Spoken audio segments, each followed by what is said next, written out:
இன்று உங்களை அறிந்து ஆதரிக்கிறவர் ஆண்டவரே. இன்று காலை ஜெபத்திற்கு எஸ்ஐயா 54:10. மலைகள் நிலை பெயரினும் குன்றுகள் இடம்பெயரினும் உம்மீது நான் கொண்ட பேரன்பு நிலை பெயராது. என் சமாதான உடன்படிக்கையோ அசைவுறாது என்கிறார் உனக்கு இரக்கம் காட்டும் ஆண்டவர். எங்களை அதிகமாய் நேசித்து வழிநடத்துகின்ற அன்பு தகப்பனே, புதிய நாளுக்காக நன்றி செலுத்துகின்றோம். நாம் ஒவ்வொருவர் மேலும் இரக்கமுள்ளவர். நம்மை பார்த்து சொல்கிறார், மலைகள் நிலை பெயர்ந்து போனாலும் குன்றுகள் இடத்தை விட்டு விலகிச் சென்றாலும் என்னுடைய பேரன்பு உங்களை விட்டு விலகாது. சமாதான உடன்படிக்கை நிலையாக ஏற்படுத்துவேன் என்று சொன்ன ஆண்டவரே, இந்த மண்ணக வாழ்வை ஆசீர்வாதமாக வாழவும் காவல் தூதர்கள் எங்களுக்கு காண்பிக்கும் பாதையில் பயணிக்கவும் அருள் புரியும்.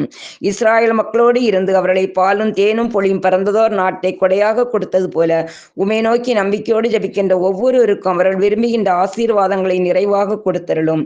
இன்றைய நாளில் தூய ஆவியின் அபிஷேகம் பொழிந்து உமது ஒளி நிறைந்த பாதையில் வழிநடத்த வேண்டும் என்று இயேசுவின் வல்லமுள்ள நாமத்தில் ஜபிக்கிறேன். ஆமேன்.